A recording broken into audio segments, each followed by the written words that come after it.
एक बार गौतम बुद्ध अपने दो शिष्यों के साथ एक गांव में गए। वहां पर पहले से ही कुछ लोग जो गौतम बुद्ध का विरोध करते थे, उसी गांव में वे बुद्ध के आने की प्रतीक्षा कर रहे थे। और जैसे ही गौतम बुद्ध उस गांव में पहुंचे तो उनके विरोधी उनके उस गांव में आने का विरोध करने लगे और बुद्ध को बहुत सारी गालियां देने लगे।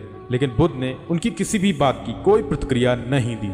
जब वे विरोधी गालियां देते देते थक कर चुप हो गए तो बुद्ध ने कहा कि अगर आप लोगों की बात पूरी हो गई हो तो मैं जाऊं, क्योंकि मुझे दूसरे गांव पहुंचना है।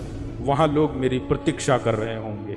बुद्ध के इतना कहते ही गाली देने वालों ने कहा कि हमने तुम्हें गालियां दी हैं, या कोई साधारण बात नहीं है। बुद्ध ने कहा, ये तुम्हारी तरफ से गालियां होंगी, लेकिन मेरी तरफ से तो साधारण बात ही है। तुमने कही, मैंने सुनी, लेकिन मुझे इसमें कुछ रस नहीं।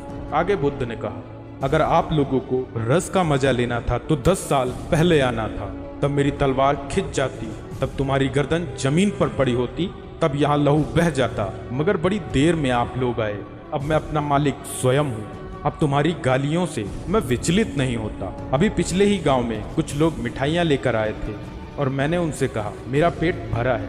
मैं तुमसे पूछता हूँ, उन्होंने मिठाइयों का क्या किया होगा? तभी विरोधियों के ही दल से एक आवाज आई, क्या किया होगा? घर ले गए होंगे, बच्चों को बांट दी होगी। बुद्ध ने कहा, वही तो मुझे तकलीफ हो रही है कि अब तुम क्या करोगे? तुम गालियां लाए, मैं कहता हूँ मैं लेता नहीं, मेरा पेट भरा हुआ है। अब तुम क्या करोगे? ले जाओ भाई, बच्चों को बांट देना, पत्नी को दे देना, भाई बंधुओं को, और अपने माता पिता को बांट देना। मैं तो नहीं लेता।